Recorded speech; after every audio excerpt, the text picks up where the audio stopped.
Hello, I'm Megan Leppert reporting for Popular Cruising on the Top Chef at Sea signature sailing in Alaska on board the Celebrity Solstice from Celebrity Cruises. We are here today with Paul Key, winner of Top Chef Season 9, with Tiffani Faison. Faison. You know that because you're my new best friend. Yay!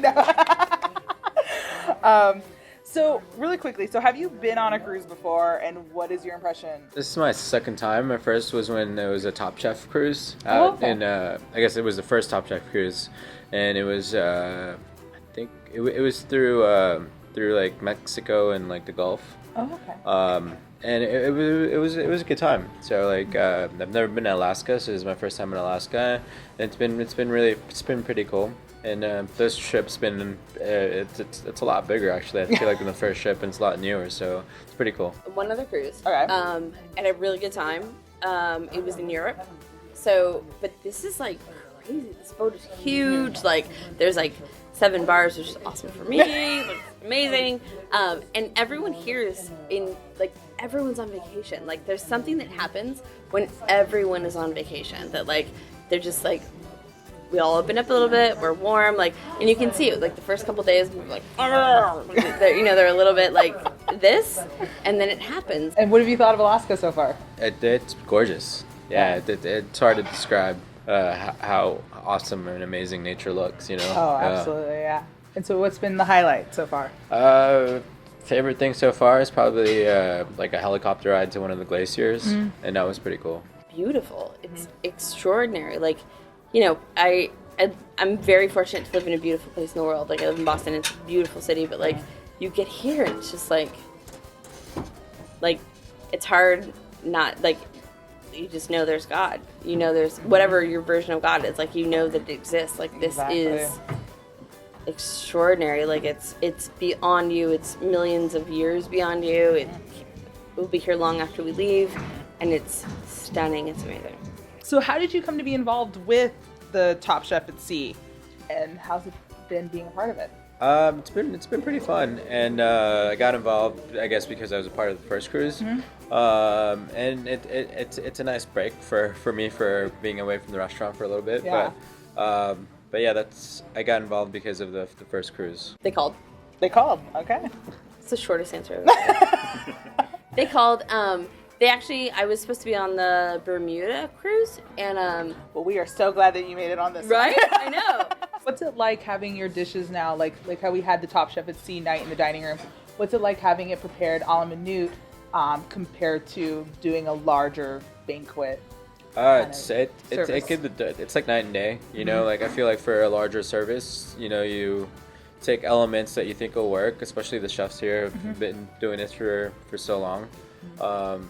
Yeah, and they have to basically quantify, or they have to make a lot of what your dish is, and that's it's a little bit harder, especially for somebody like me, since my restaurant seats 50, and we maybe do 100 a night, so the structure of my recipes and the structure of my dishes are going to be completely different. It's hard.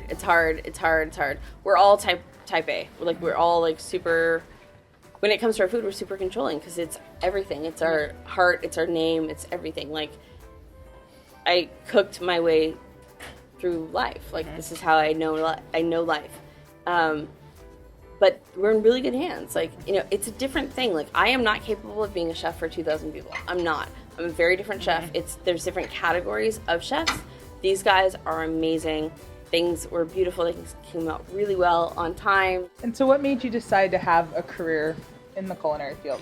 While I was in college, I worked at restaurants as a server, and I just like the energy of a restaurant. Just lack of talent and capability in anything else. I'm joking. No, it was a fluke. I fell into it. I think we talked a little bit about it in the demo. It was the happiest accident ever. I was attracted to the sport of it without knowing anything about the stuff of it. Like, I don't have that thing where like I grew up at my grandmother's knee. Like, I don't tell that story. And I don't think people have to, like, I think that story is told so much that it's expected, that it's like it's like, no, we can come from different areas and different backgrounds and different like venues and come to the same thing and appreciate what we do. So No, I was attracted to the sport of it, and I was terrible. I was awful. It was so bad. It was so bad. And then by the time I turned around, like, by the time I, like, didn't want to give up anymore because I just wouldn't quit, like, because I knew there were a lot of people expecting me to quit. Mm-hmm. By the time I, like, didn't want to quit anymore, like, I sort of woke up and I'd fallen in love with it, like, really enjoyed it. And then where do you see the culinary industry going in the next 5 to 10 years? I think it's a really good time to be in the culinary industry right now, just because there's so many, because people are less scared to do things, and people I feel like are taking more and more leaps towards, you know, things that aren't normal or things that aren't conventional as far as what their idea of a restaurant is, and it's really exciting right now. Healthy fast casual. Yeah, it's happening. It's going to go big. Like McDonald's is going to be gone. I mean, not in the next 10 years. Like they're a huge brand, but that type of eating, I think we're healthy fast casual is going to happen. And then I think, I don't know. Like I think about the industry and I think about farming and farming practices, and like we talk about this a lot. That like people are like, oh, this farm to table trend. I'm like, that's not a trend. No. Like McDonald's is the trend, right? Like Taco Bell is a trend. What trends do you see right now in the food industry that you think are kind of overused and kind of on their way out? I think the last interview I was like, I think food trends should go away, because I feel like, in a sense, I feel like, you know, food, everything that I guess does become a trend eventually becomes is a technique or an idea that I think that people should embrace and make part of their portfolio. It's really important that you understand why it is a trend and why it is important and why it is popular, because a lot of times it's a trend because it's a trend, but when they should understand what that technique is or why that ingredient is so special. Well, nothing is ever fully on its way out. It always sort of comes back around. Like, you're like, oh, that's balsamic glaze again? Great. I'm just over the tweezers. Like, get rid of the tweezers. Like, let's use our hands. Let's be humans. Let's make real food. Like, let's not do something so precious that we actually need, like, a medical instrument to do it. I don't get that at all. I mean, I get it. Like, I've had beautiful food that's done that way. But, like, I think if you can't put it on your plate with your own hand, you should think about that. What inspires you to create a new dish or to build unique flavor profiles? Is there any like external influences that? There's a lot of external influences. I feel like there's definitely, you know, the books I read, the magazines I read, the chefs I admire, the ingredients, the farmers. You know, it just depends on what excites me at that moment. It's hard for me to say there's a structure to it because there's really not, and different things excite me at different times. Travel. Honestly, travel. Like, it's really important to just keep moving. Like, Todd English, that I worked for him like many years ago, and he said travel is a chef's PhD, and it's true. It's totally true.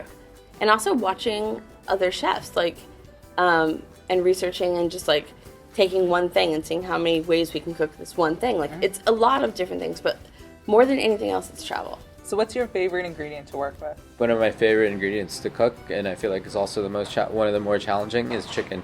Garlic, okay, thyme, butter. So those are French, right? Olive oil, fish sauce. Those things, you can put them all in a bowl, taste it, and it would change your life. Since I teach culinary back in San Diego, what would be some advice that you would give to a young culinarian that's just about to start embarking on their career? Find a restaurant you like, find a chef you like, and work for him for free. Work ethic.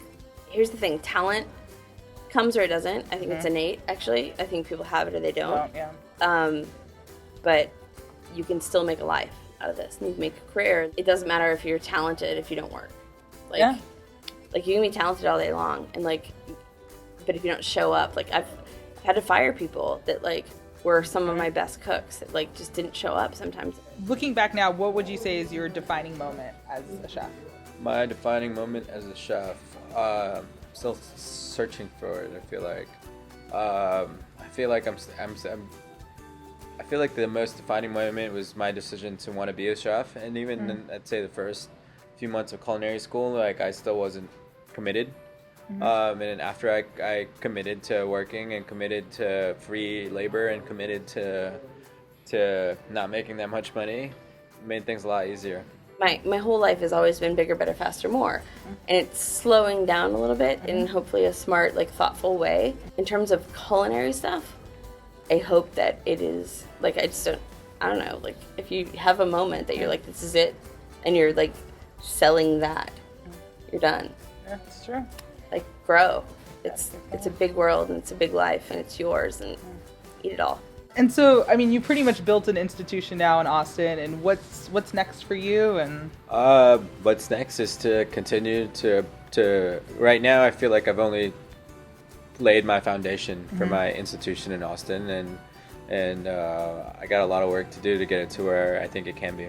As far as Key's concerned right now, I mean, we've been open for a year and 2 months, and we've already had 2 or 3 dramatic changes. Like I went from no pre-feed, and now I'm doing all pre-feed and tasting and a Filipino menu. So like the idea of Key was that it should grow organically, and for me, this is just a start. You know, it's like opening a new restaurant every day. That's one type of restaurant, and like I have Eastside King, and that's another type of restaurant where it is fun for the whole family. You know, or you know, it's more approachable. Yeah. Okay. So in an industry that is predominantly male, what's it been like being as successful as you have been as a female? I mean, that's sweet. Whatever. It's interesting because I didn't really notice a difference for a long time, until I owned my own restaurant. And then I started noticing the difference, like when it got to like, cooking is one thing, owning a business and running a business, like it's dollar bills, and it's the big kids game, and it's no joke. And all of a sudden then you have like I had a lot of outside influence that made me feel small, or made me feel like I didn't know what I was doing, or I run a very successful business, but I've had to fight for a lot of it.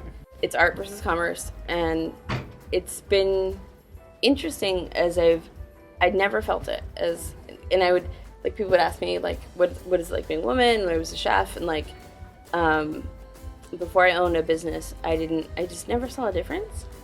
I do see the attrition of women as like culinary schools are like 60% women, and then all of a sudden it's like cooks that can do it on the line get a little bit less, like it's less women, and less women of color, and I think that's a really important conversation that we need to have. And then sous chef less, executive chef less, owners, like not a lot. I hold that place and I honor it, and I don't treat it lightly. Very serious about like what this is and running a really sustainable, strong business, and balancing that with art, and also like being a chef and a mentor and a teacher. Sweet Cheeks has been very successful, and I know we did hear that there is something else in the works that we're not talking about.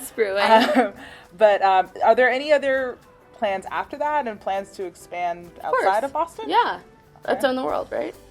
There we go. And I think we talk about, you know, what it's like to be a woman in the kitchen. It's also about being a woman that's a business owner. I don't want to open 10 and close 8. I don't. I'd rather go slow, do it right, open 3, 4, 5, go slow, love them deeply, know everyone that works for me, that works with me. Well, thank you so much, Paul, for the time with us today, and that we really appreciate it. Thank you so much, Tiffani, for taking your time with us. Awesome. And